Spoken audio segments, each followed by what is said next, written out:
Jai Shri Hari, good evening. Welcome. Welcome to the fifth day of the Tantra Sadhana live Gupt Navratri special discourses with Brahmachari Ji Parakom. So, welcome to a brand new day.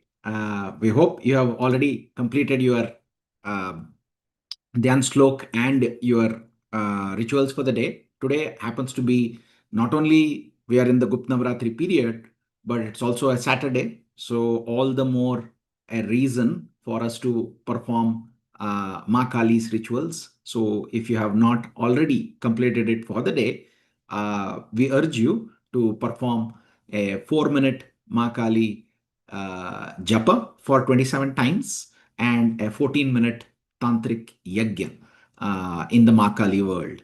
So again, to make it easier for quicker access, we had ensured that almost all of you were, were given the all-in-one pack so that you can just go to the fire pit by the help of the dog and be able to perform the fire offering. If at all you have any difficulties, as usual, please write to us.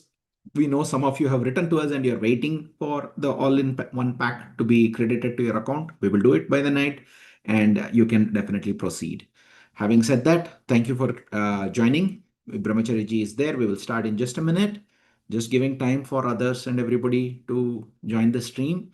And while we are doing so, um, if at all there is anybody new, as you know, my name is Vikram Shastri. I represent Vedic Sadhana Foundation, a non-profit.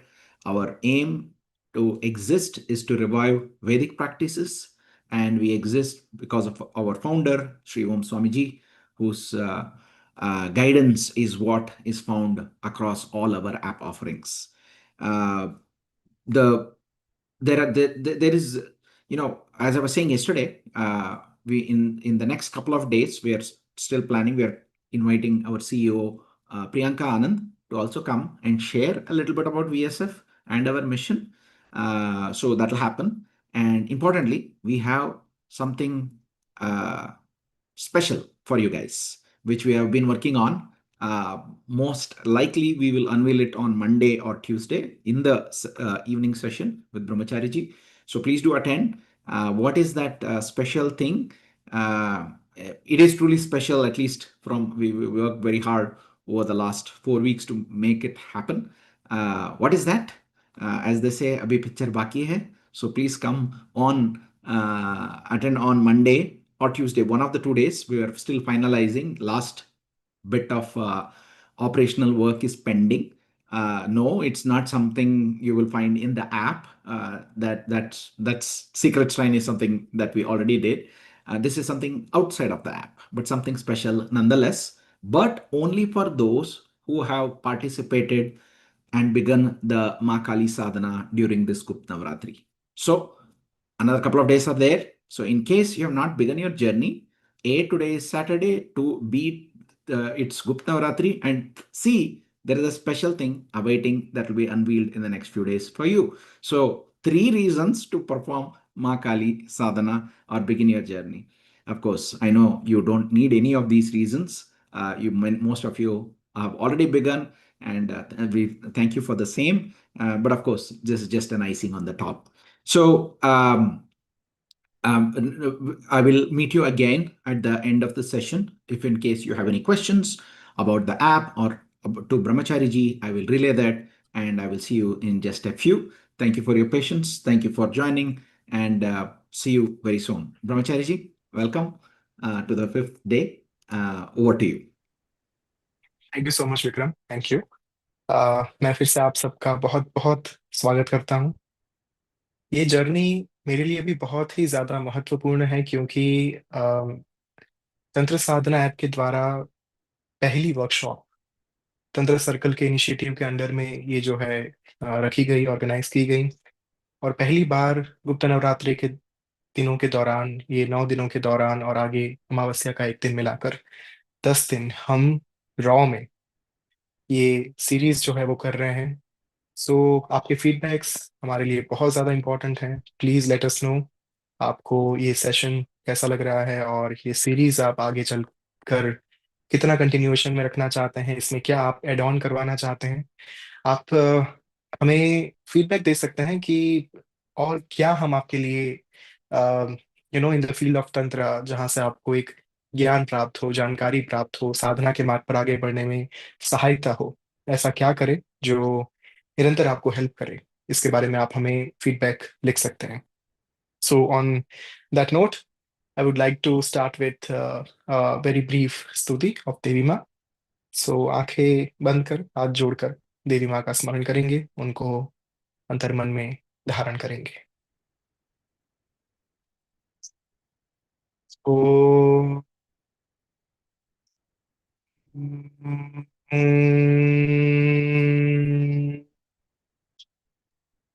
सर्वमंगल मांगल्ये शिवे सर्वार्थ साधिके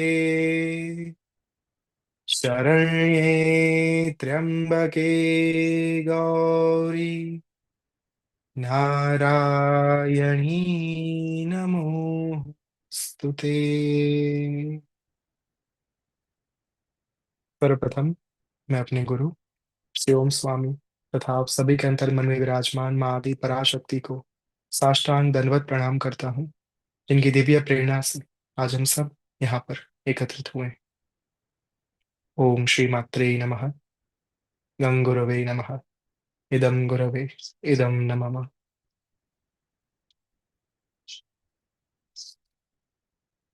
देवी माँ भैरवी, अथवा इन्हें कहा जाता है त्रिपुर भैरवी। तो जैसे माँ त्रिपुर सुंदरी एक एक्सपांशन के साथ जुड़ी हुई है, ब्रह्मांड के निर्माण के साथ जुड़ी हुई है, महाप्रलय के साथ जुड़ी हुई है, वैसे ही देवी माँ त्रिपुर भैरवी भी तीनों लोकों की एक अधिष्ठात्री देवी है। और जब हम कल यानी कि छठे दिन पर आएंगे, we will know more about देवी माँ छिन्नमस्ता। कहीं ना कहीं माँ छिन्नमस्ता और माँ त्रिपुर भैरवी एक दूजे के साथ बहुत हद तक साम्य रखते हैं, कनेक्टेड हैं। उनमें बहुत सारी सिमिलरिटीज देखी जा सकती हैं। जैसे कि देवी माँ छिन्नमस्ता जो है वो महाप्रलय के साथ जुड़ी हुई है, सर्वनाश के साथ जुड़ी हुई है। किंतु देवी माँ त्रिपुर भैरवी नित्य प्रलय के साथ जुड़ी हुई है। तो जैसे देवी माँ भुवनेश्वरी, जिनके बारे में हमने कल ज्ञान प्राप्त किया, देवी माँ भुवनेश्वरी ब्रह्मांड को चलाने के लिए एक जो प्रधान ऊर्जा है वे माँ स्वयं है। वे नित्य सृजन करती रहती है, नित्य निर्माण की अधिष्ठात्री है। तो ब्रह्मांड में निरंतर एक निर्माण की प्रक्रिया को आगे चलाते हुए, उसे एक प्रोग्रेस देते हुए, जिस देवी का प्राकट्य होता है, जिस देवी के माध्यम से हमें पूरे ब्रह्मांड की अधिष्ठात्री प्राप्त होती है, भुवन की ईश्वरी प्राप्त होती है, वो भुवनेश्वरी है। किंतु जो देवी क्षणिक पदार्थों का क्षणिक नाश भी साथ साथ में करती रहती है, वो है देवी माँ त्रिपुर भैरवी। तो इसीलिए इनको नित्य प्रलय के साथ जोड़ा गया है, क्योंकि जो भी टेम्पररी चीजें हैं, जो भी एक कुछ क्षणिक चीजें हैं जो वास्तव में हमेशा के लिए नहीं है, चिरकालीन नहीं है, शाश्वत नहीं है, वैसी सारी चीजों के साथ, चाहे वो जीव की बात हो रही हो, चाहे वो सृष्टि की बात हो रही हो, चाहे वो किसी अवकाशी पदार्थ की बात हो रही हो, चाहे पेड़ पौधे पशु पंछी प्राणी की बात हो रही हो, इन सभी के नित्य प्रलय अर्थात एक समय आने पर इन सभी को अपने अपने अपने गंतव्य स्थान पर भेजने का जो कार्य है, वो देवी माँ त्रिपुर भैरवी के हाथों में है।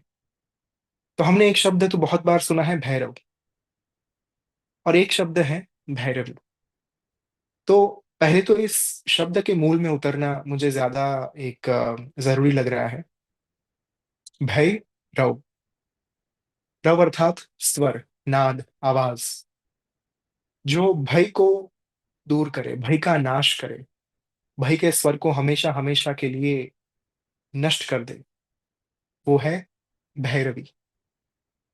तो त्रिपुर भैरवी के जो शिव हैं, वो साक्षात दक्षिणामूर्ति रुद्र हैं, अर्थात काल भैरव।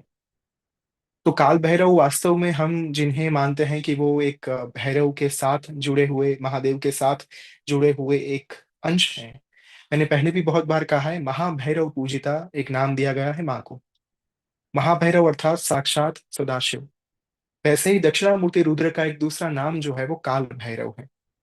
आज की तारीख में भैरव के विभिन्न स्वरूपों की उपासना हो रही है, किंतु सत्य बात यह है कि भैरव एज देवता उनकी कोई उपासना होती नहीं।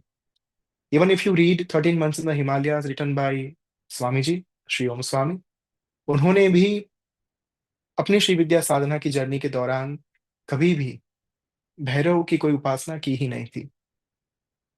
क्योंकि जब जब भैरव की उपासना की बात आती है, सबसे पहले रुद्र का स्मरण किया जाता है, भगवान दक्षिणामूर्ति महादेव का स्मरण किया जाता है। उन्हीं का एक नाम जो है वो काल भैरव है। तो इसी कारण से भैरव की उपासना के समय बार बार इवन स्वामी जी के द्वारा भी ये कहा गया कि ओम नमो भगवते रुद्राय। ये जो मंत्र है, इस मंत्र की साधना की जाती है, उपासना की जाती है मूल विधि विधान के साथ। न्यास, मुद्रा, विनियोग, तर्पण, मार्जन, षोडशोपचार पूजन, यज्ञ, क्षमा प्रार्थना, गणेश मुद्रा इत्यादि इत्यादि। तो जब त्रिपुर भैरवी की बात आती है, उनके भैरव काल साक्षात काल भैरव है। देवी माँ छिन्नमस्ती को कहा गया परा डाकिनी, और देवी माँ त्रिपुर भैरवी को कहा जाता है अपरा डाकिनी। जो माँ का एक ऐसा स्वरूप रौद्र भी है, किंतु अपने संतान के लिए अत्यंत दयालु, अत्यंत ममतामयी, और कुछ भी कर मिटने वाला स्वरूप है ये। जैसे आपने कई बार सुना है कि जब एक माँ अपनी बच्चे की रक्षा करने के लिए उतर आती है युद्ध मैदान में, तब वो साक्षात चंडिका बन जाती है। तो इसी कारण से यहाँ पर देवी माँ जो त्रिपुर भैरवी है, उनके रौद्र स्वरूप को व्याख्यायित करने के लिए उनको एक नाम दिया गया अपरा डाकिनी। डाकिनी, शाकिनी, इन शब्दों को हमारे समाज में कहीं ना कहीं एक हीन भावना के साथ देखा जाता है, किंतु वास्तविकता ये है कि ये सारी शक्तियां, ये सारी ऊर्जाएं देवी माँ की निम्न कोटि की शक्तियां हैं। इनका अलग अलग प्रकार से प्रयोग हो सकता है, किंतु जब आप देवी माँ की प्राप्ति की ओर आगे बढ़ रहे हैं, उस समय पर हमेशा एक सात्विक भाव के साथ इनकी उपासना करने से फल भी प्राप्त होता है। स्वामी जी ने भी एंशिएंट साइंस ऑफ मंत्रास में एक साधना का वर्णन किया है, जहां पर उन्होंने श्री विद्या साधना के मार्ग पर आगे बढ़ने के लिए, जब आप जहां पर उनके पास गुरु नहीं थे, पूज्य नागा बाबा उनके संपर्क में नहीं आए थे, वाराणसी में नहीं गए थे, संन्यास धारण नहीं किया था, उससे 6 महीने पहले उन्होंने अ, गुरु तत्व से मार्गदर्शन प्राप्त करने के लिए यक्षिणी की साधना की थी। आज की तारीख में यक्षिणी साधना और ये सारी साधनाओं के बारे में मात्र भ्रमणाएं फैल रही है, और कहीं ना कहीं साधकों को एक गलत मार्ग पर ले जाने का प्रयास हो रहा है। किंतु वास्तव में ये सभी शक्तियां माँ की संगिनी शक्ति हैं, माँ के साथ विचरण करती हैं।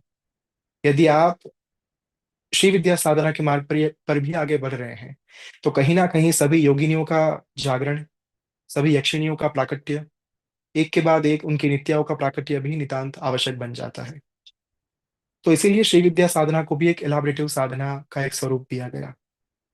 माँ त्रिपुर भैरवी की साधना पंचमुंडी आसन पर बैठकर की जाती है। इवन जब आप तंत्र साधना ऐप पर ये साधना करने के लिए आगे बढ़ेंगे, वहां पर भी पंचमुंडी आसन के ऊपर ही ये साधना जो है वो कराई जाएंगी, समयाचार मार्ग से, अर्थात मानसिक साधना के मार्ग से, जो एक वामाचार साधना है। क्योंकि 3 महादेवियां ऐसी हैं महाविद्याओं के इस क्रम में, जिनकी कोई दक्षिणाचार साधना है ही नहीं। एक देवी माँ धूमावती, द्वितीय देवी माँ छिन्नमस्ता, और तृतीय देवी माँ त्रिपुर भैरवी। तो इसी कारण से इनकी जो वामाचार साधना है, पंचमुंडी आसन साधना, वही आपको तंत्र साधना ऐप पर दी जाएंगी।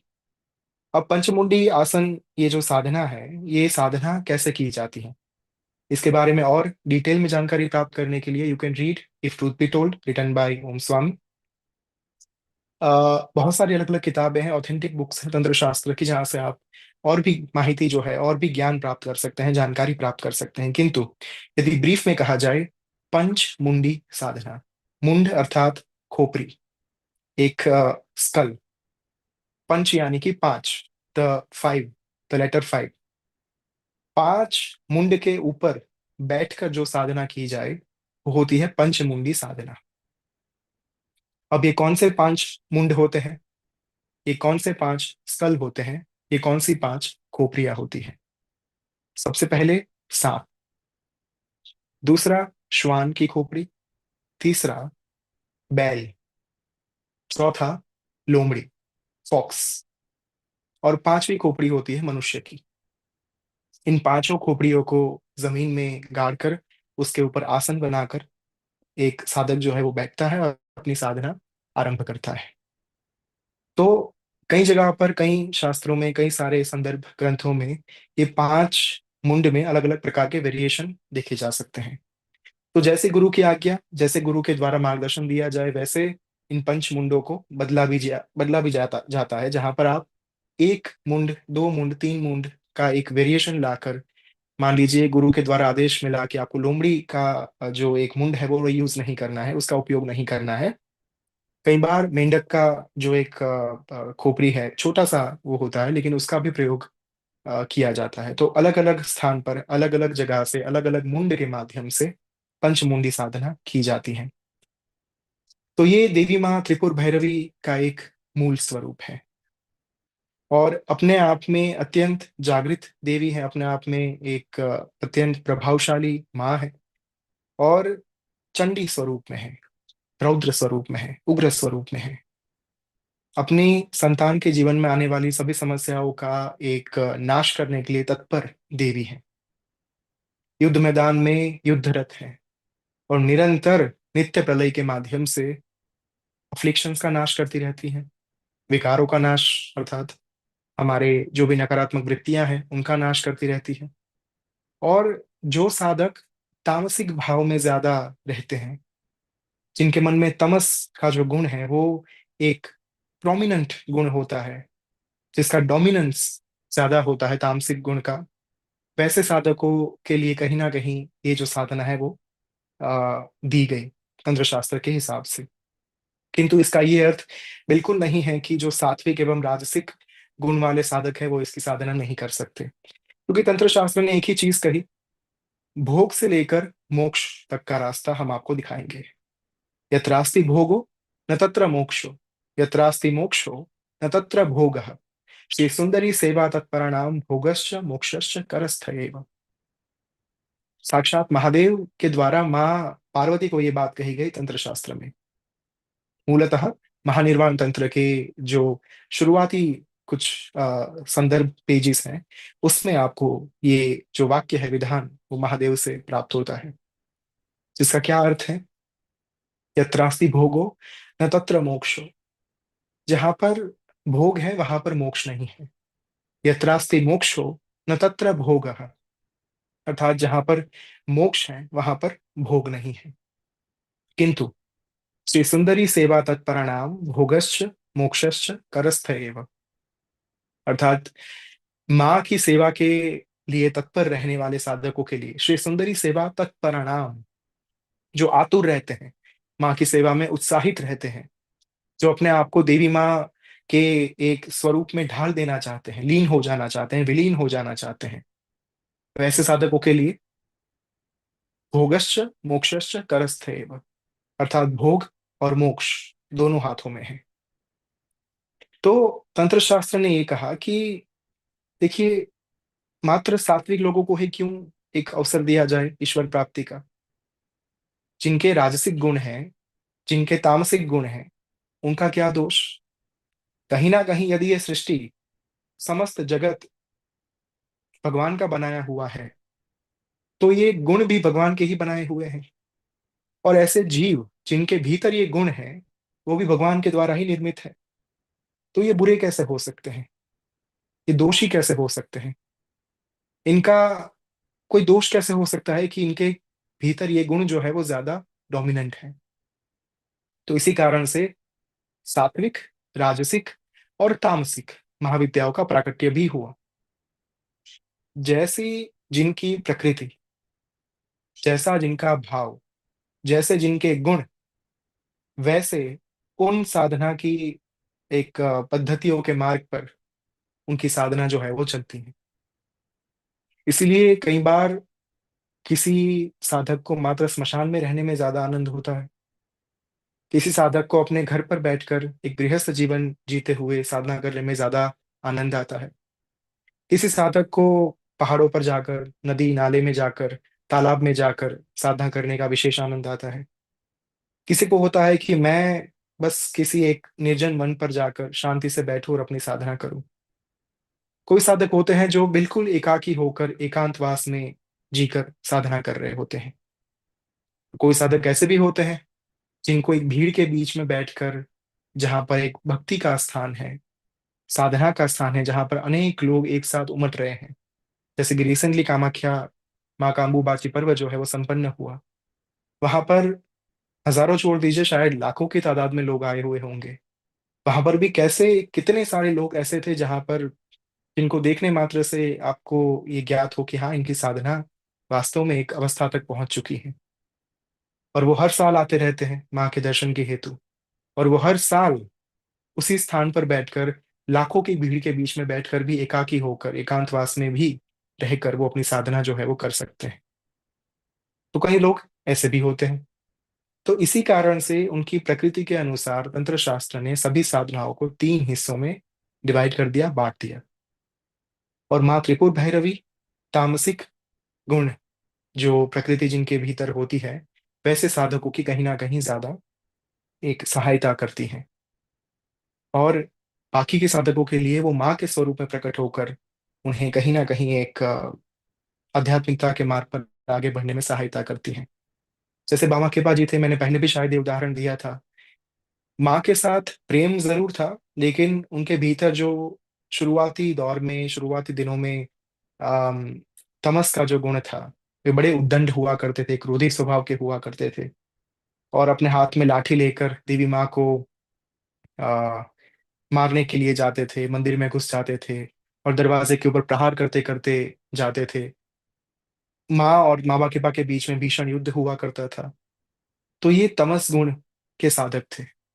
उनकी साधना भी वैसी रही। बाबा खेपा जी ने भी भैरवी साधना की थी, जिनके बारे में मैंने कई सारे जगहों पर वर्णन भी किया है। If you want to read more about that incident, you can read Das Mahavidya Tantra Mahashastra, written by Tantracharya Pandit Rajesh Dikshit, and Tara Tantram, written by स्वामी योगेश्वरानंद।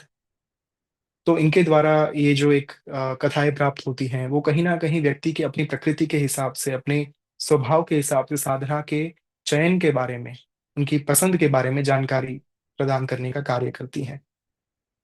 तो त्रिपुर भैरवी माँ के एक इनिशियल इंट्रोडक्शन के बाद, now it is time to visualise her, her form, और एक आशीर्वाद प्राप्त करने के लिए बहुत ही उत्कृष्ट समय है, क्योंकि आज टेक्निकली नवरात्र का तीसरा दिन है।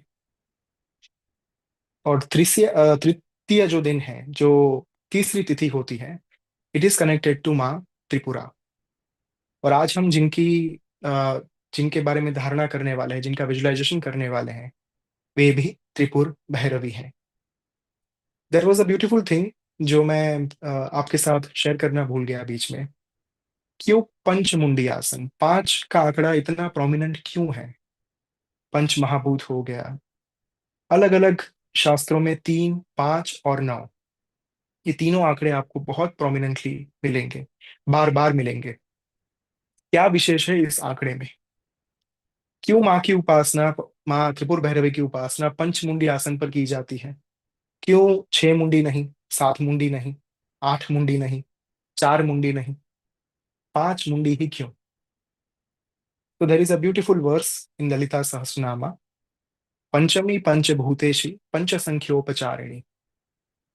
माँ की पूजा अर्चना, क्योंकि अल्टीमेटली मैंने पहले भी कहा, माँ ललिता ने ही समय समय पर जब जब आवश्यकता हुई, तब तब उन्होंने विभिन्न स्वरूपों को धारण किया। सबसे पहले काली और तारा के स्वरूप में प्रकट हुई माँ बनकर, उसके बाद भुवनेश्वरी के स्वरूप में, उसके बाद त्रिपुर भैरवी के स्वरूप में। तो माँ ललिता के बारे में ही ये कहा जाता है कि पंचमी पंचभूतेषु, उनकी जो तिथि है वो ललिता पंचमी है। कि 5 का आंकड़ा माँ त्रिपुरा को अत्यंत प्रिय है। पंचभूतेशी, पंच महाभूत से बने प्रत्येक पदार्थों के भीतर देवी माँ निवास करती हैं, चाहे वो सजीव हो, चाहे वो निर्जीव हो। पंच संख्योपचारिणी, 5 की संख्या से माँ उपचार कर देती हैं। अर्थात 5 की संख्या से जो कोई भी साधक उनकी उपासना करने का प्रयास करे, वो तुरंत उनकी प्रसन्नता प्राप्त कर लेते हैं। Can you just slow down the volume?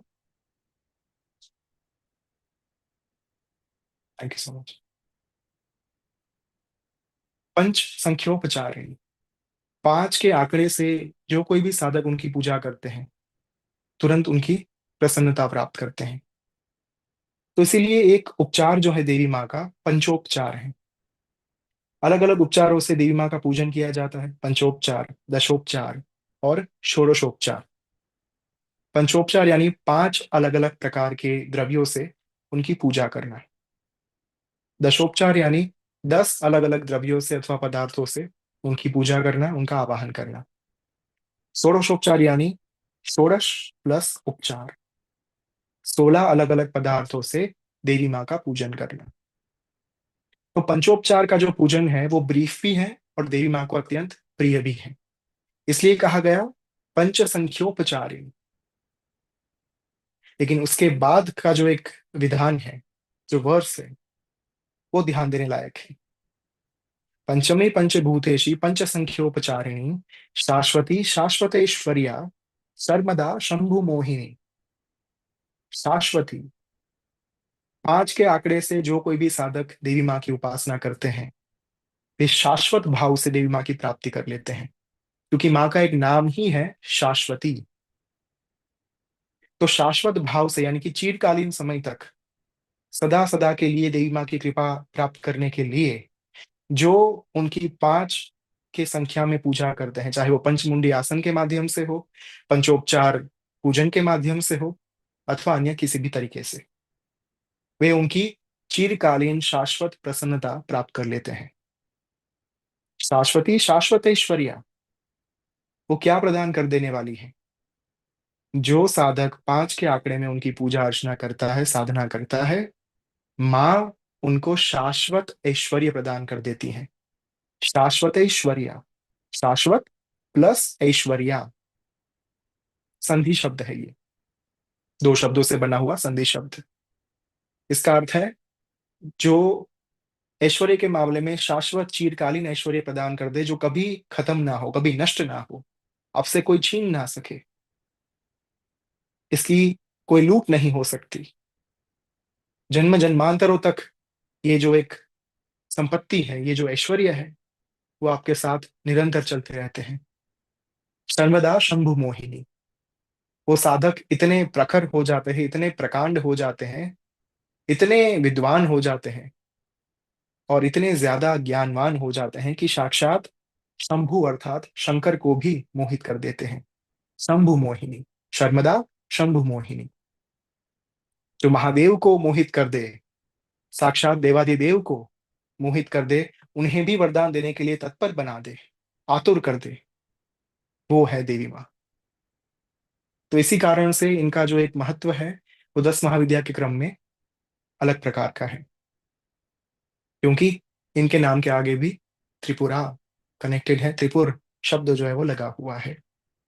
तो ऑन दैट नोट, फिर से एक बार हाथ जोड़कर, या फिर आप कंफर्टेबली बैठ सकते हैं, अपने गोद में हाथ को रख सकते हैं, दोनों हथेलियों को, और सांसों के ऊपर ध्यान केंद्रित करिए, अपनी आंखों को बंद करिए।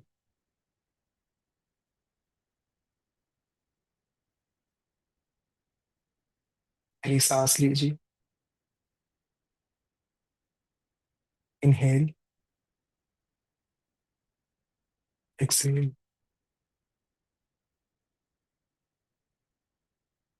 मन के भाव को शांत होने दीजिए।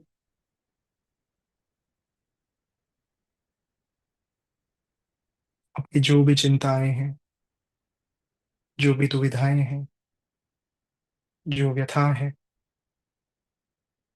उसे शांत कर दीजिए।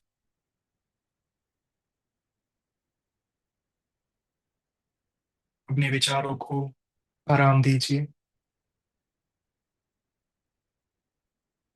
मन को एकाकी भाव में लाने का प्रयास कीजिए।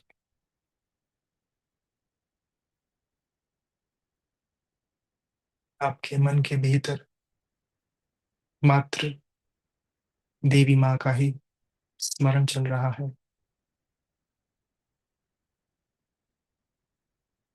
देवी माँ के अतिरिक्त अब आप और कुछ भी नहीं देख पा रहे हैं।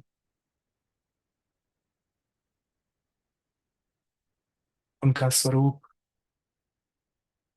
धीरे धीरे आपके नेत्रों के सामने प्रकट हो रहा है।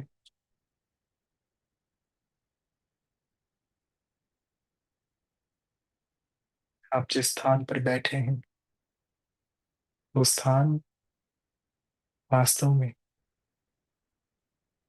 एक स्मशान भूमि है।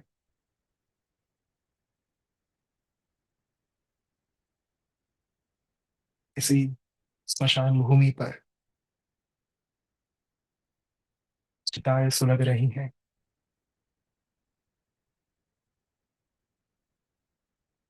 जीवन का शाश्वत सत्य आपको दिखाई दे रहा है। मृत्यु, काम, नित्य प्रलय आपकी आंखों के सामने एक के बाद एक 5 चिताएं अग्निदाह के लिए आई हैं।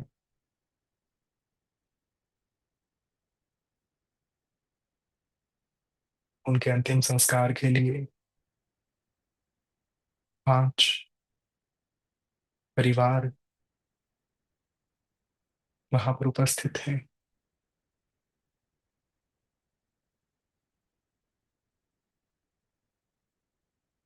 उनको अग्निदाह देने के लिए एक के बाद एक सभी परिवारजन आगे आ रहे हैं।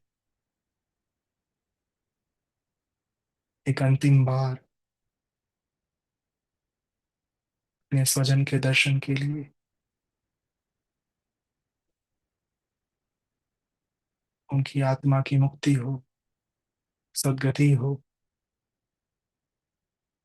इस प्रार्थना के साथ उन चिताओं को अब जलाया जा रहा है। देखते ही देखते अब उस स्मशान में आपके अतिरिक्त और कोई भी नहीं है। सब प्रस्थान कर चुके हैं। इन 5 चिताओं के बीच में आप बैठे हुए हैं।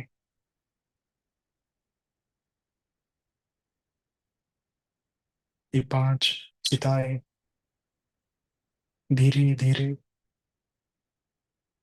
अग्नि ज्वाला को धारण कर रही है। अपने लाल आसन के ऊपर से उठकर आप एक चिता की ओर आगे बढ़ रहे हैं। उस चिता के सिर के भाग के पास जाकर प्रतीक्षा कर रहे हैं कि कब शेष शरीर जल जाए और जो मुंड है, जो खोपड़ी है, वो शेष बचे। समय के साथ वो शरीर, वो नश्वर देह धीरे धीरे धीरे दहन हो रहा है।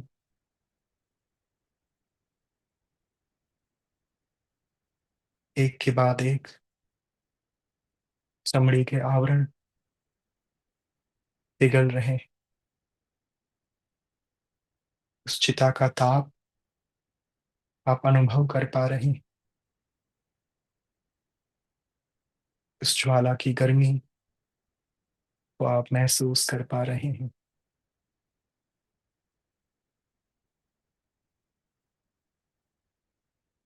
प्रत्येक अंग आपके सामने जल रहे हैं, भस्मीभूत हो रहे हैं। यही तो है जीवन का अंतिम सत्य, इस नश्वर देह का अंतिम सत्य।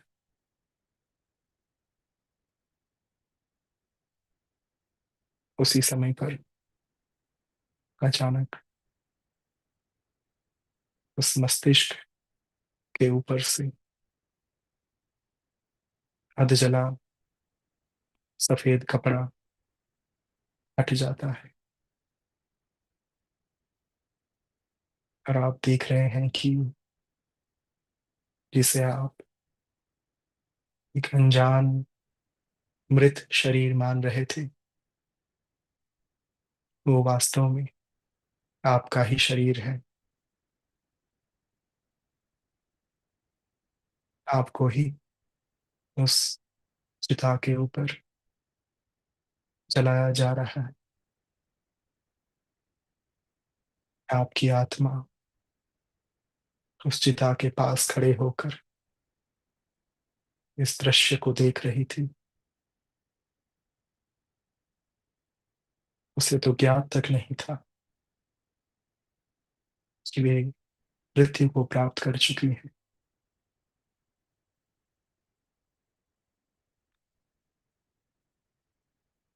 शरीर के प्रत्येक भाग को अपने सामने भस्मीभूत होते हुए देख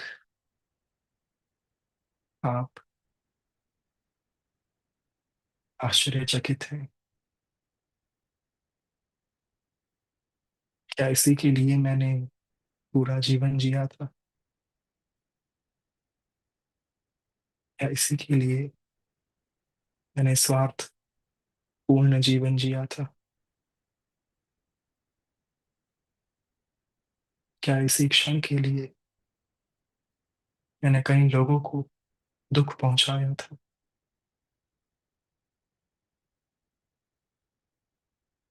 एक ही क्षण के भीतर पंच महाभूत से बना ये देह जलकर राख हो जाता है,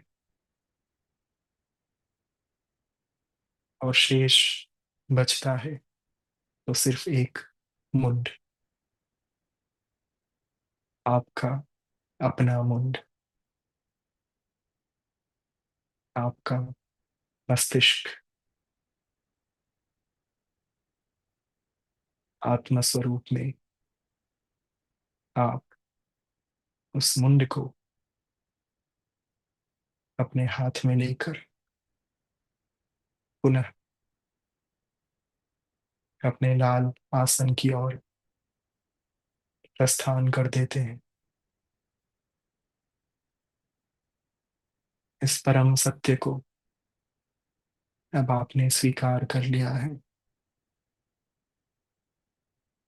क्योंकि आज नहीं तो कल ये होना ही था। अब आपने ये फैसला कर लिया है कि अब मैंने जो जीवन जिया, जिस तरीके से जिया, वैसे अब आगे नहीं जीऊंगा। उस परम सत्य तक पहुंचने के लिए अब आप कटिबद्ध हैं, कूटस्थ हैं, संकल्पबद्ध हैं।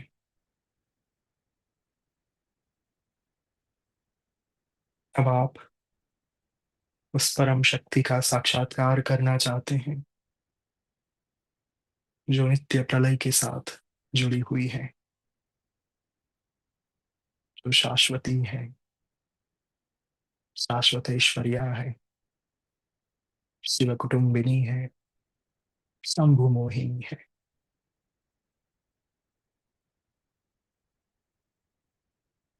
अपने ही मुंड को आसन के पास लेकर आने के पश्चात एक छोटा सा गड्ढा खोदना आप आरंभ कर रहे हैं। उस मुंड के साथ वहां पर 4 और मुंड प्रकट हो चुके हैं। एक श्वान का मुंड जो मध्यम कद का है, मानव मुंड से छोटे कद का है। तत्पश्चात लोमड़ी का मुंड। तीसरा सांप का मुंड, इसका कद एक उंगली से भी बहुत छोटा है।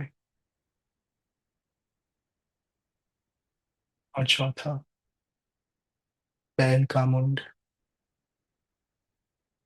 जो कद में बहुत बड़ा है। आंखों के स्थान पर बड़े बड़े छिद्र बने हुए हैं।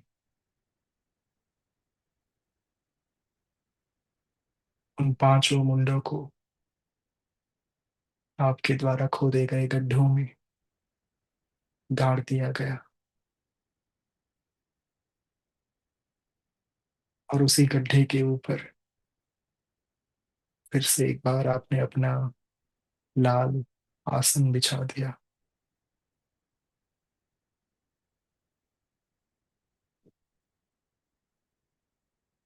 अब आप देवी माँ को पुकारने के लिए तत्पर हो चुके हैं। एक के बाद एक मुद्राओं के माध्यम से उनका आवाहन किया जा रहा है। सर्वप्रथम देवी माँ की अत्यंत प्रिय योनि मुद्रा के माध्यम से आप देवी माँ को पुकार रहे हैं, जो जीवन का शाश्वत सत्य है, जो अनंता है,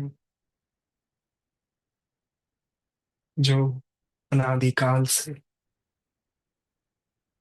निरंतर व्याप्त है इस समस्त ब्रह्मांड में। उनके पास जाने के लिए आप अत्यंत आतुर हो चुके हैं।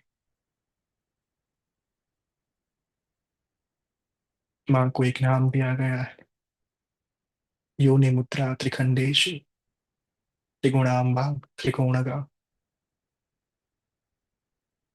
जो योनि मुद्रा से व्याख्यायित होती है, नीचे चली आती है, अत्यंत प्रसन्न होती है। उस माँ को आप देखना चाहते हैं अपने मन के नेत्रों से, आत्मा के नेत्र से, चेतना के नेत्र से, चित्त के भाव से, पूर्ण भक्ति एवं समर्पण से।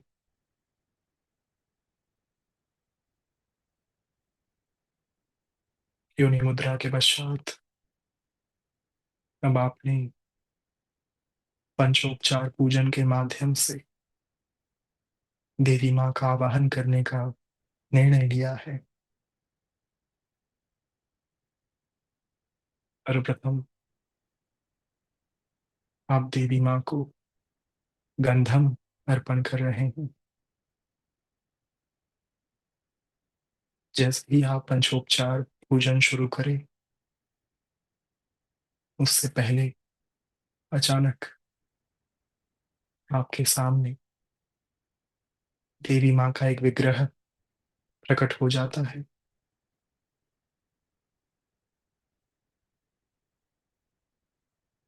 इस विग्रह के भीतर प्राण प्रतिष्ठा की विधि को आरंभ करने के लिए और देवी माँ के दर्शन के लिए आप उत्साहित हैं। ओम भूर्भुवः स्वः, श्री महाभैरवी देव्यै नमः। गंधम समर्पयामि। मंत्र का उच्चारण कर आपने देवी माँ के चरणों में चंदन का लेप किया, और जैसे ही आपने उनके दाएं एवं बाएं पैरों में चंदन अर्पण किया, वैसे ही उनके पैरों में प्राण आ गए और वे विग्रह से जीवंत स्वरूप में प्रकट होने लगे। ये देखकर आप और भी ज्यादा भाव के साथ देवी माँ को पुकारने लगे हैं। ओम भूर्भुवः स्वः, श्री महाभैरवी देव्यै नमः, पुष्पम समर्पयामि। ना कहकर अपने देवी माँ के उस जीवंत पैरों में जपा पुष्प के फूल अर्पण कर दिए, जो माँ को अत्यंत प्रिय है। उसके साथ कुछ गुलाब भी हैं वहां पर, और एक बड़ा सा कमल भी उनके चरणों में आपने अर्पण किया हुआ है। पुष्पम के बाद आप देखते हैं देवी माँ के पीठ के नीचे का स्वरूप जीवंत हो चुका है।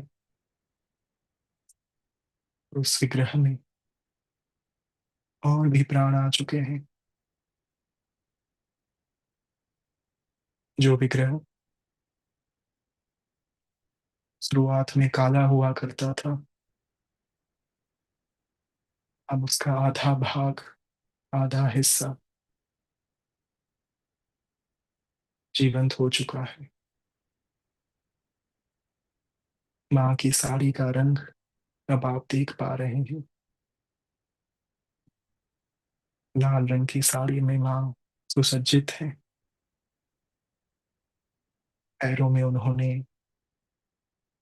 अलंकार पहने हुए हैं। घुंघरू की आवाज उनसे खनक रही है। वे घुंघरू इतने दिव्य हैं कि त्रिभुवन को मोहित कर सकते हैं। मंदस्मित प्रभापूर मज्जत कामेश मानसा, अनाकलित सादृश्य चिबुक श्री विराजिता। देवी माँ के प्रति आपका भाव उमड़ रहा है। उनके दोनों पैरों में स्वस्तिक का चिन्ह बना हुआ है। कुमकुम से दोनों पैरों में तिलक लगे हुए हैं। दोनों पैर लाल घूम है। करांगुली नखोत्पन्न नारायण दशाकृति। ये वो पैर हैं जिनके माध्यम से माँ ने अनेक स्वरूपों का प्राकट्य किया है। माँ के हाथों से भगवान विष्णु के 10 स्वरूपों का प्राकट्य हुआ है। मत्स्य, कूर्म, वराह, नरसिंह, वामन, परशुराम, राम, बलराम, कृष्ण और कल्कि। ये 10 अवतार माँ के हाथों की उंगली के नख से एक के बाद एक प्रकट हो चुके हैं। अब आप तीसरे उपचार की ओर आगे बढ़ रहे हैं, जो है धूपम। गूगल के धूप को प्रज्वलित करते समय आप मंत्र का निरंतर उच्चारण कर रहे हैं। ओम भूर्भुवस्वः। श्री त्रिपुर भैरवी देव्यै नमः। धूपम समर्पयामि। कहते ही आपने उनके सामने धूप अर्पण कर दिया। उस धूप में से निकल रहे धुएं के कारण देवी माँ के कंठ तक का भाग अब जीवंत हो चुका है।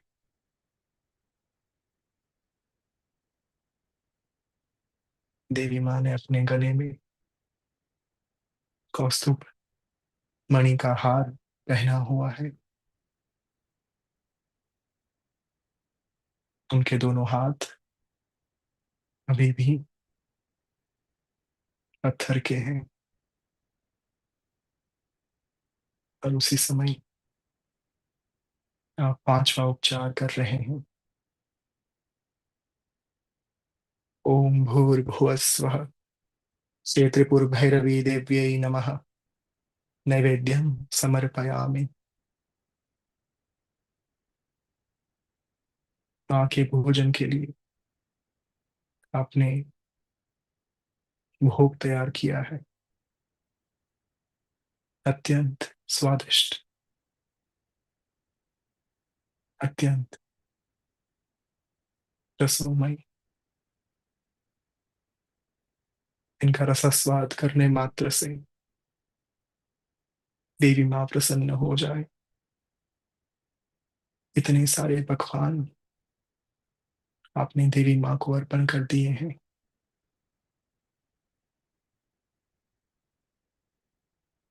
माँ के दोनों हाथ अब जीवंत हो चुके हैं।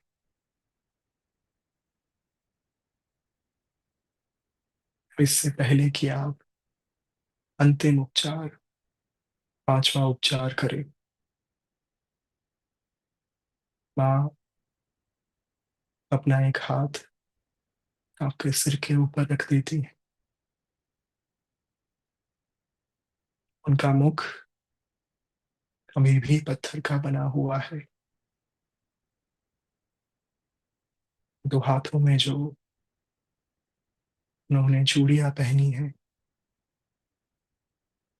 उसकी खन खन आवाज मानो आपकी आत्मा को तृप्त कर रही है। लाखों साल के विरह को, करोड़ों सदियों के इस वियोग को खत्म कर रही है। आज पुनः एक बार देवी माँ और उसके संतान का मिलन हो रहा है।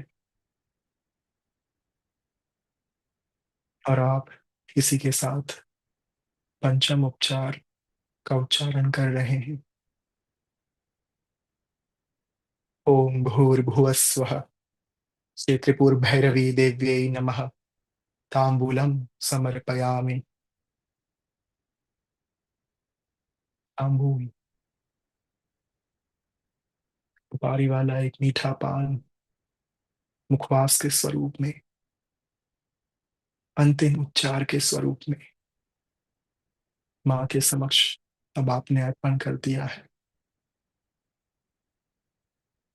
इसका भोग लेने के लिए अब माँ को पूर्णतया जीवंत होना जरूरी बन चुका है। माँ के चरण कमलों में साष्टांग दंडवत प्रणाम कर आप उन्हें अपनी साधना की पूर्णाहुति के लिए प्रार्थना कर रहे हैं। और इसी के साथ देवी माँ के उस पत्थर के मुख से एक जीवंत स्मित, एक जीवंत मुस्कान आपको दिखाई दे रही है। उनकी आंखों में चमक लौट रही है। उनके ललाट पर हजारों सूर्य का तेज विद्यमान हो रहा है। उनकी जटाएं धीरे धीरे हवा में लहराना शुरू हो चुकी है। स्मशान में जल रही वो पांचों चिताएं मानो देवी माँ को ऊर्जा प्रदान कर रही हैं।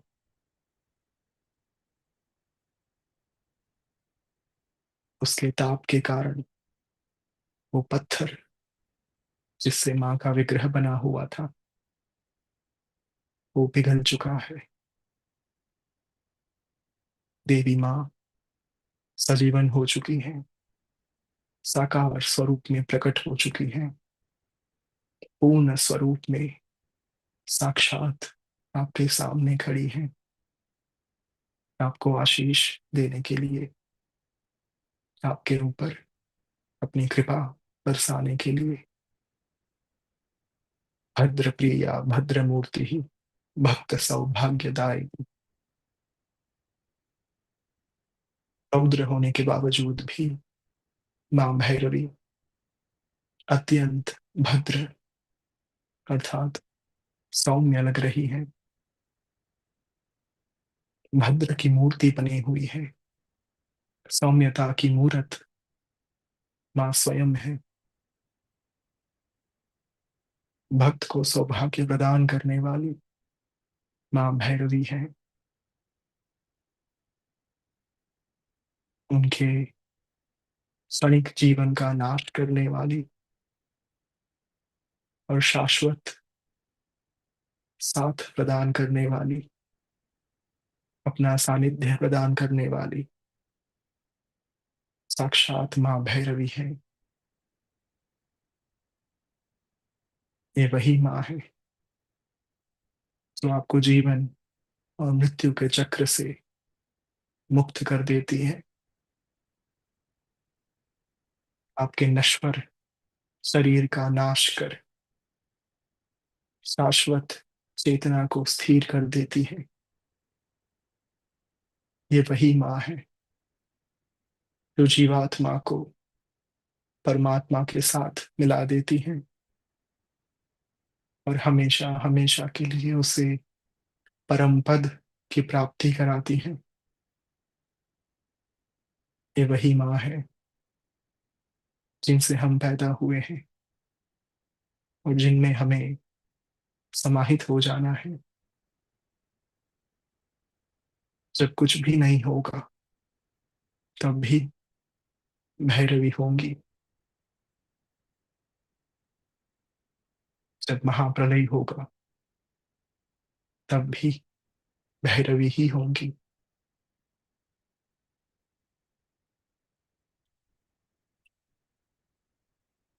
मां के साथ अब आपका एक विशेष संबंध स्थापित हो चुका है।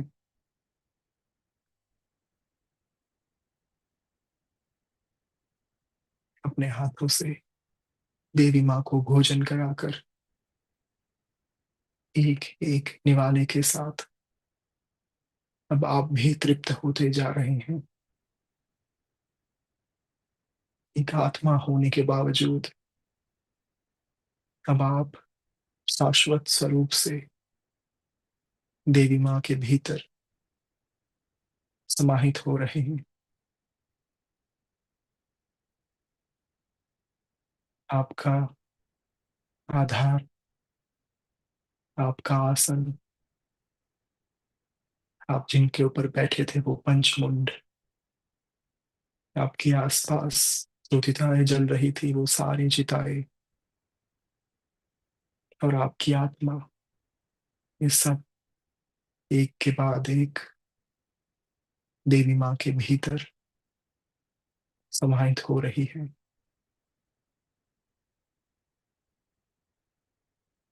उसी क्षण आपको ये प्रतीत होता है कि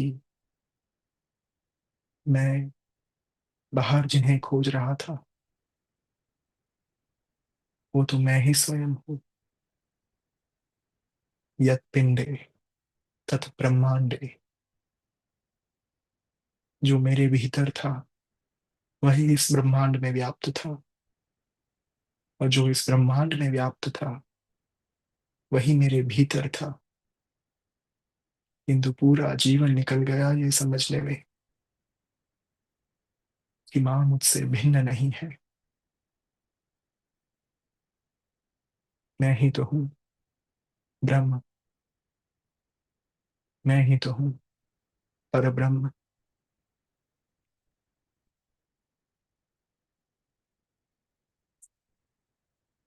और इसी के साथ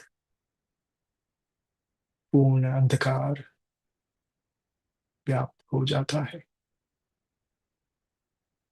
कुछ भी शेष नहीं बचता, यहाँ तक कि आकाश भी नहीं, मात्र शून्यावकाश ही शेष रहता है। देवी माँ के हृदय के भीतर समाहित होने पर अब आप परम आनंद की उस अवस्था तक पहुंच चुके हैं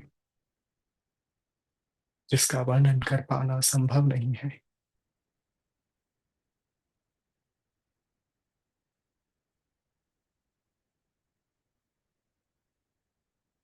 गहरी सांस लीजिए।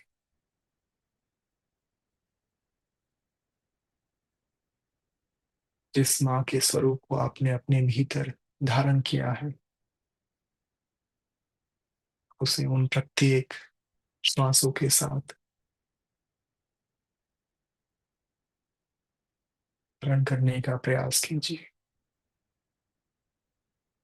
महसूस कीजिए उस परम शक्ति को जो आपके शरीर के प्रत्येक कण में व्याप्त हो चुकी है। महसूस करिए उस देवी माँ को जिनसे अब आप अलग नहीं हैं।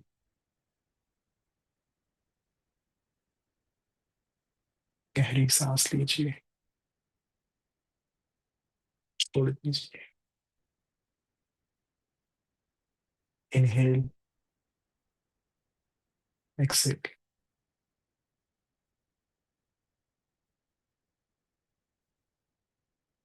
अपने आंखों को खोलिए।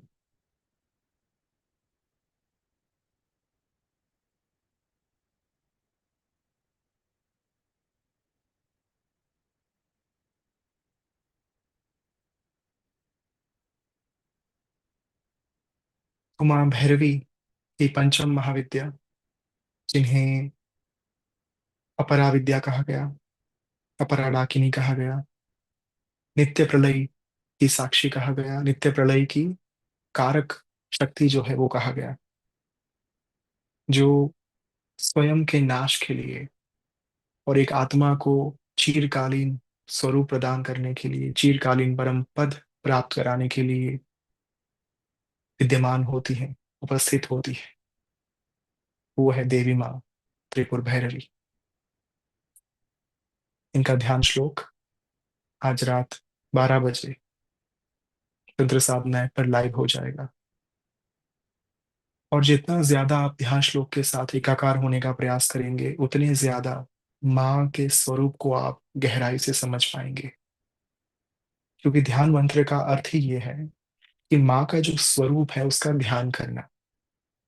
और यदि आपको इस स्वरूप के बारे में गहराई से पता होगा ना, तो आप उस स्वरूप के साथ जल्दी कनेक्ट हो पाएंगे, जुड़ पाएंगे। आपको बाधा नहीं आएंगी उनके स्वरूप के बारे में सोचने के लिए। यदि आपको पता हो कि सेब कैसा दिखता है, आम कैसा दिखता है, तो कोई आपके सामने आकर कहे कि आपको आम खाना है या फिर आपको सेब भोजन में लेना है, तो आपको सोचना नहीं पड़ेगा कि ये किस चीज के बारे में बात कर रहे हैं।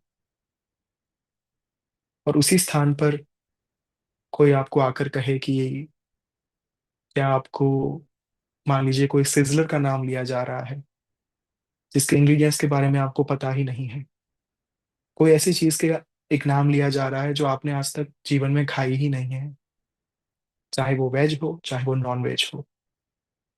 मान लीजिए मैं एक वेजिटेरियन हूँ, तो कोई अगर आके मुझे कहे कि क्या आपने प्रॉन्स खाए हैं, तो सबसे पहले तो मेरे लिए ये इमेजिन करना ही दुष्कर हो जाएगा कि वो दिखते कैसे हैं, वो डिश कैसे दिखती है। और स्वाद तो बहुत दूर की बात है, उसके बारे में कल्पना कर पाना भी मेरे लिए दुष्कर हो जाएगा, बहुत मुश्किल हो जाएगा। यहाँ पर धारणा तो बहुत बाजू में रह जाती है। धारणा का जो रास्ता है वो कल्पना से होकर गुजरता है। आपकी कल्पना शक्ति के आधार पर ही धारणा जो है वो की जा सकती है। यदि देवी माँ का स्वरूप आपको ज्ञात है, तो आपका जो एक इमेजिनेशन पावर है वो अपने आप बहुत ही ज्यादा स्ट्रांग होगा, दृढ़ होगा। और उसके बाद जब आप देवी माँ के स्वरूप को विजुलाइज करेंगे, उनकी धारणा करेंगे कि माँ ऐसी दिखती है और माँ के साथ मैं ये क्रिया जो है वो कर रहा हूँ, मैं उनको भोजन करा रहा हूँ, मैं उनकी गोद में खेल रहा हूँ, माँ मुझे हवा में झुला रही है, माँ मेरे गालों को खींच रही है, एक बच्चे की भांति मैं माँ के पीछे पीछे भाग रहा हूँ, या फिर माँ मेरे पीछे पीछे भाग रही है, छुपन छुपाई चल रही है उनके महल में, और माँ की सभी शक्तियां जो है वो मुझे ढूंढने के लिए तत्पर हो चुकी हैं। ये विजुअलाइजेशन, ये धारणा कहीं ना कहीं आप तभी कर पाएंगे जब आपको देवी माँ के स्वरूप के बारे में अथ से लेकर इति तक ज्ञात होगा, जानकारी होगी। तो इसी कारण से तंत्र साधना ऐप पर स्वामी जी के द्वारा ध्यान मंत्र दिए गए, ताकि जब आप महाकाली की शव साधना पूर्ण कर माँ तारा के वर्ल्ड में आए, माँ तारा की उपासना करें, श्मशान साधना करें, तत्पश्चात माँ त्रिपुर सुंदरी की श्री यंत्र साधना करें, माँ भुवनेश्वरी की साधना करें, माँ त्रिपुर भैरवी पर पहुंचे और आप पंचमुंडी साधना शुरू करें, उससे पहले माँ त्रिपुर भैरवी का स्वरूप आपके भीतर स्पष्ट हो चुका हो। एक क्रिस्टल क्लियर ग्लास होता है ना, पानी होता है, वैसा अगर एक स्वरूप आपको स्पष्ट हो जाए, वो स्पष्टता आ जाए, तो फिर प्राप्ति असंभव नहीं है। और प्रयास यही था। तो इसी कारण से बहुत ही ध्यान पूर्वक, गंभीरता पूर्वक, एकाग्र चित्त होकर ध्यान मंत्र के ऊपर एक फोकस रखिएगा, क्योंकि शायद आपको ज्ञात नहीं है कि ये 10 के 10 दिन जहां पर आप साधना ऐप, जो तंत्र साधना ऐप है, वहां पर ध्यान मंत्र के माध्यम से देवी माँ की धारणा कर रहे हैं, उनको विजुलाइज कर रहे हैं, उनके मंत्रों को सुन रहे हैं, वहां पर आपकी साधना हो ही रही है। और साथ में आप ये जो सेशन अटेंड कर रहे हैं हर रोज, ये भी आपकी साधना चल रही है। ये आधा घंटा जो हम विजुलाइजेशन करते हैं, ये धारणा करते हैं, ये अपने आप में देवी माँ की एक भक्ति ही है, उपासना ही है। भक्ति के साथ, भाव के साथ किया गया प्रत्येक कर्म साधना होता है, अनुष्ठान होता है, पुरुषरण होता है, चाहे वो 5 मिनट का हो या 5 घंटे का हो। तो आपकी साधना ये 10 दिनों के दौरान निरंतर चल रही है। और यदि इसमें और ज्यादा गहराई में जाना हो, तो ऑलरेडी आपके पास एक उपाय दे दिया गया है कि आप इन दिनों के दौरान महाकाली माँ की उपासना करें, ताकि एक के बाद एक जो महाविद्याएं हैं, उनके स्वरूप को आप धारण कर पाए, उनकी प्राप्ति कर पाए।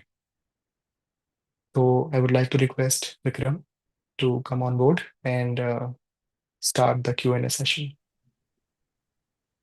Thank you very much, Brahmachari ji. We have just a few questions we can go through. Mhm. One of the questions that came through Swamiji, Brahmachari ji, is that why is Ma Kali, if you see the sequence of the Mahavidyas, the starting is Mahakali and Mhm. then Ma Tara and so on. Is there any relevance with respect to this? Okay, it's a beautiful, beautiful question, I believe. In fact मैं आज दोपहर में ही जब अपनी साधना कर रहा था, उस टाइम पर मेरे दिमाग में चल रहा था कि आने वाले जो दिन है उसमें से एक दिन मैं ज़रूर इसके बारे में बात करूँगा, कुछ थोड़ा ब्रीफ में ज़रूर बताऊँगा मैं। सो जब माँ काली की बात आती है और माँ तारा, माँ त्रिपुर सुंदरी की बात आती है, एक के बाद एक जो 10 महाविद्या का क्रम है, वो अपने आप में बहुत ही विशेष है। माँ काली एक साधक के भीतर जो विकार, वृत्ति और विचारों का अंधकार है, वो दर्शाती है। और शुरुआत वहीं से होती है, क्योंकि पहले या दूसरे दिन पर आई थिंक एक क्वेश्चन आया था कि हम ध्यान नहीं लगा पा रहे हैं, या फिर हम हमारे मन में बहुत सारे विचार चलते रहते हैं, भाव प्रकट नहीं हो रहा, और कई बार बुरे विचार जो है या फिर बुरे ख्याल जो है वो मन में चलते रहते हैं, क्या करें इनका। मैंने उस टाइम पर भी कहा था कि ये समुद्र मंथन चल रहा है और पहले तो विष ही निकलेगा। तो माँ काली उसी विष को धारण किए हुए बैठी हैं, क्योंकि अंधकार ये जो है माँ काली के साथ जुड़ा हुआ, जो उनका वर्ण है, काला रंग, वो हमारे भीतर जो एक मलिनता छिपी हुई है, जो एक माया की गंदगी छिपी हुई है। आत्मा तो शुद्धाति शुद्ध ही होती है, चेतना शुद्ध ही होती है, किंतु हमारा जो मन है, उसकी जो वृत्तियां हैं, ये जो चित्त है उसकी जो वृत्तियां हैं, वो कभी पवित्र नहीं होती पहले से। उसे पवित्र करना पड़ता है, वो मलिन ही होती है, वो अशुद्ध ही होती है। तो माँ काली उस मलिनता को दर्शाती है, जहां पर वो सबसे पहले प्रकट होकर साधक के भीतर एक मंथन शुरू कर देती है, और उसी मंथन से सबसे पहले विष निकलता है। उस अंधेरे से पहले विष निकलता है। यदि एक साधक चलता रहे अपने मार्ग पर, रुके ना, थमे ना, तो आगे चलकर वो जो अंधकार है वो धीरे धीरे धीरे धीरे धीरे छटना शुरू होता है, और प्रकाश की किरण आना शुरू होती है। ये प्रकाश की किरण क्या है? माँ तारा, जो एक सूर्य की भांति एक साधक के अंतर मन को प्रकाशान्वित कर देती है, प्रकाश से भर देती है, ऊर्जा से भर देती है, आशा से भर देती है, होप से भर देती है। माँ तारा जब ज्ञान रूपी प्रकाश लेकर आए, वो जो एक सूर्य की भांति आपके भीतर महाज्ञान को प्रज्वलित कर दे, उसके बाद माँ त्रिपुर सुंदरी आती है। वो क्या दर्शाती है? माँ त्रिपुर सुंदरी, जब एक बार कोई भी साधक के भीतर महाज्ञान आ जाए, महाभोगा महेश्वर्या महावीर्या महाबला महाबुद्धि महासिद्धि महायोगेश्वरेश्वरी, एक बार महाबुद्धि प्रकट हो जाए, उसके बाद सिद्धियों का आना तय है, ऐश्वर्य का आना तय है, समृद्धि का आना तय है। फिर वो साधक जहां जहां पर जाएगा, अपने प्रकाश को साथ में लेकर जाएगा, अपने तेज को, अपने ज्ञान को साथ में लेकर जाएगा, और वो जहां जहां पर जाएगा वहां वहां पर समृद्धि और ऐश्वर्य को बिखर देगा। वो सब जगहों पर समृद्धि लाने का कार्य करेगा। सो आज ही जो श्री बद्रिका आश्रम की चैनल है यूट्यूब पर, उसमें शिलविता सहस्त्र नाम के ऊपर साध्वी श्रद्धा जी ने एक वीडियो जो है वो रिलीज किया है। बहुत सुंदर बात उन्होंने कही कि जब 2011 में स्वामी जी यहाँ पर आए श्री बद्रिका आश्रम में, तब आसपास के सारे पहाड़ बहुत पीले थे, सब कुछ निर्जन वन जैसा था, कुछ भी यहाँ पर हरा नहीं था, मानो पहाड़ से जैसे समृद्धि गायब ही हो चुकी हो। और कुछ ही वर्ष के अंतराल में 2014-15 तक ये सारे आसपास के पहाड़ जो है वो धीरे धीरे धीरे धीरे हरे होते गए।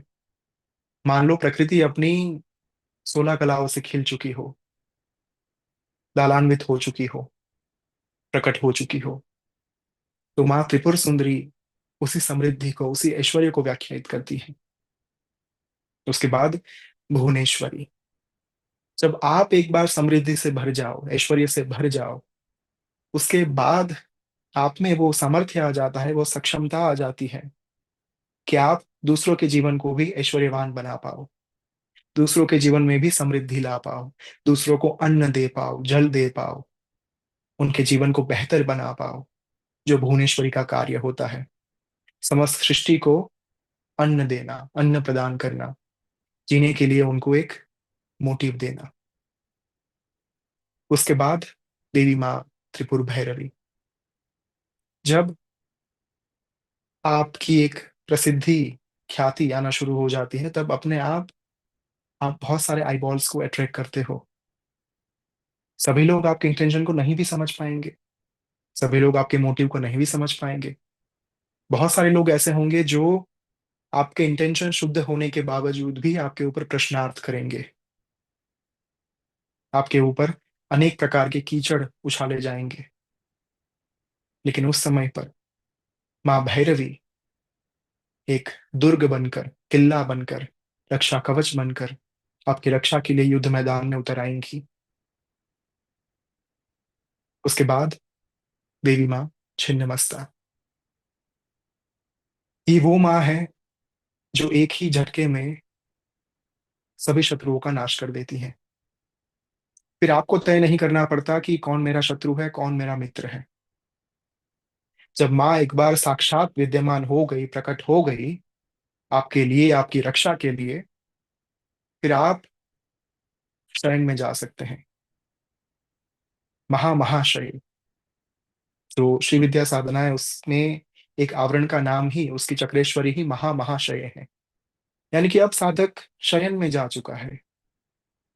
अब कहीं ना कहीं उन्हें काम नहीं करना, माँ की जो शक्तियां हैं वही आकर एक फिल्टरेशन प्रोसेस को ऑन कर देती हैं कि कौन आपके पास आ सकेगा, कौन आपसे मिल पाएगा, कौन आपसे आशीर्वाद ग्रहण कर पाएगा, कौन आपकी कृपा प्राप्त कर पाएगा। उसके बाद देवी माँ धूमावती, जितने भी समस्याओं के बादल हैं, धूम, धूम यानी धुआं, जो बादल होते हैं ना, वो समस्याओं के भी होते हैं, विचारों के भी होते हैं। तो ना मात्र आप अपने समस्याओं के बादल को हटा देते हो अपनी साधना के माध्यम से, अपने तपोबल के माध्यम से, किंतु अन्यों के जीवन में भी दुख के बादल जो हैं वो हटाने का कार्य करने में आप सक्षम बन जाते हो। उसके बाद देवी माँ मातंगी, बगलामुखी, स्तंभन के साथ जुड़ी हुई देवी है, वाक सिद्धि के साथ जुड़ी हुई देवी है। जहां पर आप खड़े हो गए वहीं से कतार शुरू हो जाएगी, वहीं से लाइन शुरू हो जाएगी। आपने जहां पर एक प्रवचन देना शुरू कर दिया, मंत्र मुग्ध होकर लोग सुनना शुरू कर देंगे। लोग अपनी आंखें हटा नहीं पाएंगे आपसे। आपकी वाणी का एक एक शब्द उनके हृदय तक पहुंचेगा। यह है देवी माँ बगलामुखी का एक प्रभाव साधक के जीवन में। उसके बाद आती है देवी माँ मातंगी, जो जुड़ी हुई है महायोगेश्वरेश्वरी के साथ, यानी कि महाबुद्धि के साथ, महासिद्धि के साथ, प्रखर ज्ञान के साथ, विस्डम के साथ। अब ये वो ज्ञान है जहां पर आपको पता चल चुका है कि संसार ऐसे ही चलता रहेगा, लोगों के दुख कभी खत्म नहीं होंगे, लोगों की पीड़ाएं कभी खत्म नहीं होंगी, क्योंकि ये जीव चक्र का भाग है, काल चक्र का भाग है, कर्म चक्र का भाग है। और इसी के चलते आप ये समझ जाते हो कि मुझे प्रकृति के डिवाइन प्लान में हस्तक्षेप नहीं करना, दखलंदाजी नहीं करनी है। मुझे जो प्राप्त हुआ है मैं उसे लोगों के सामने, लोगों के समक्ष बांटूंगा, उनके समक्ष प्रस्तुत करूंगा साधना के स्वरूप में, जैसे स्वामी जी कर रहे हैं। वो कभी चमत्कारों के बारे में बात नहीं करते कि मैं आपका ये भला कर दूंगा, मैं आपका वो भला कर दूंगा, आपके जीवन में ये ला दूंगा, वो कर दूंगा। आज तक कभी नहीं कहा उन्होंने 15 सालों के भीतर। वो जो महाज्ञान है, क्योंकि तांत्रिक सरस्वती के नाम से जानी जाती है माँ मातंगी, नील सरस्वती के नाम से। ये जो ज्ञान है कि प्रकृति अपने हिसाब से चलेगी, उस प्रकृति की योजना में, उनकी स्कीम में, उनके प्लान में दखलंदाजी नहीं करनी है, किंतु जो प्राप्ति हुई है साधक को, उस प्राप्ति के माध्यम को, उसकी पद्धति को अनगिनत साधकों तक पहुंचाने के लिए, ताकि वो भी इस प्राप्ति का अनुभव कर पाए, वो भी ये साक्षात्कार कर पाए, इस बात को सुनिश्चित करने के लिए एक साधक जो है तत्पर हो जाता है। और अंतिम महाविद्या कमलात्मिका, महायोगेश्वरेश्वरी, जहां पर आप अब साक्षात देवी माँ बन चुके हो, जहां पर आपके और देवी माँ के भीतर कोई अंतर बचा नहीं। आप जहां पर गए वहां वहां पर एक माँ के भाव में लोग आपको पूजने लगते हैं, क्योंकि कहीं ना कहीं उस समय के बाद ये वही बात हो जाती है कि अहम ब्रह्मास्मि का जो कॉन्सेप्ट है हमारे वेदों में, कि मैं ही ब्रह्म हूं, अब मुझसे कुछ अलग है नहीं। उस अवस्था तक माँ कमलात्मिका जो है वो पहुंचकर आपको उस अवस्था को प्रदान कर देती हैं। और तब जाकर एक साधक कहीं ना कहीं उस कक्षा तक पहुंच जाता है, जहां पर उस कंडीशन तक पहुंच जाता है जहां पर वो अनेक लोगों के कर्मों को ले पाए और उन्हें मुक्त कर पाए, लिबरेशन दे पाए। देयर आर न्यूमरस केसेस जहां पर स्वामी जी ने बहुत बार एक मोक्ष की प्रक्रिया को आसान कर दिया हो। कुछ समय पहले I have done a podcast with Sadhvi Vrinda ji. उन्होंने एक सुंदर बात बताई थी कि उनके दादाजी का अवसान होने वाला था, और उससे कुछ समय पहले स्वामी जी ने बता दिया था कि दादाजी का कुछ भी हो तो मुझे एक बार इन्फॉर्म कर देना।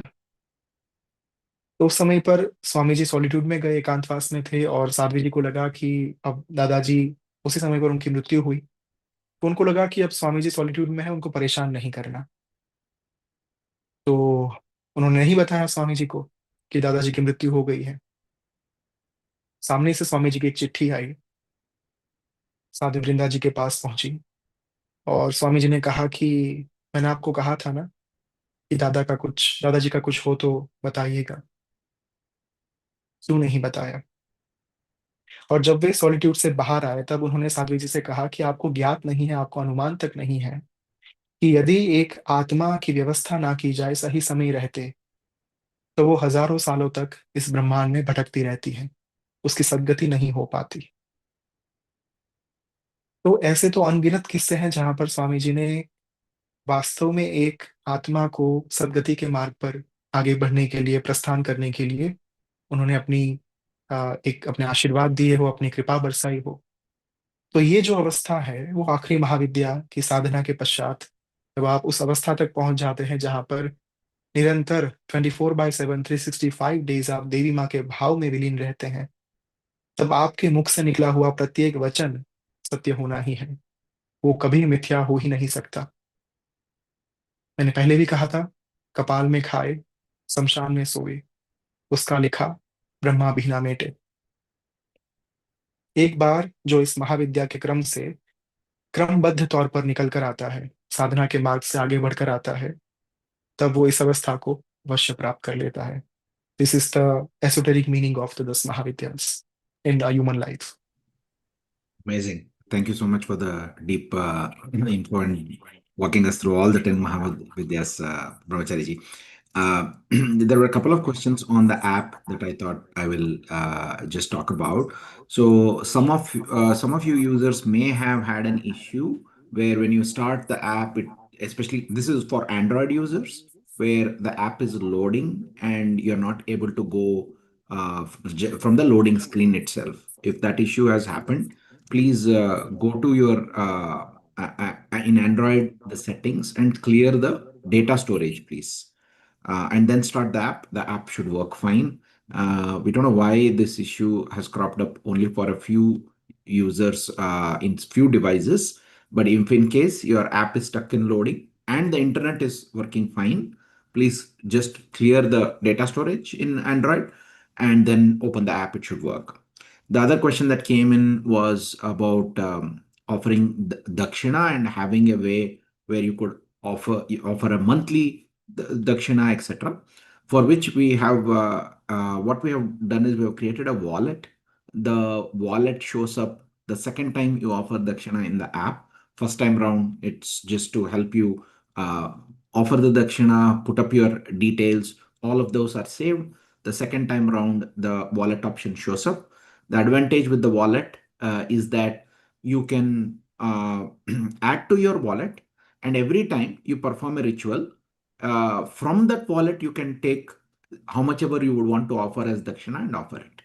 So depending on how you are feeling at each ritual, after in the beginning of the sadhana, end of the sadhana, however you may want to feel, depending on your wish, you could offer whatever you like. Until then, the wallet will hold your amount that you would have transferred. So we have gotten good feedback from people who are using the wallet. So please, if at all somebody wants to try it out, please go ahead and try it out. Give us suggestions, and definitely we will keep that in mind and see how we can improve upon this experience. We also had a few more questions that have come in, but just from the paucity of time, we made a note of these questions. I think Brahmachari ji, you already answered a couple during the discourse, which is great. But the few who have asked the questions, we have made a note. If you don't mind, we will present it to you tomorrow so that their questions are also answered. I think this is uh, we have come to the end of today's session. So thank you so much, Brahmachari ji. Thank you so much, everybody, for being there. I think this session was special. And in case you have not had the time to perform the rituals, please go ahead and do that before the end of the night. And at 12 a.m., we will invite the next Mahavidya to take seat in the secret shrine. Thank you so much, everybody. Looking forward to seeing you all tomorrow, Sunday, 8 o'clock, 8 p.m. tomorrow night. Thank you, Jai Shri. Brahmachari ji, thank you so much. Good night. Thank you so much. Thank you. Jai Shri Hari.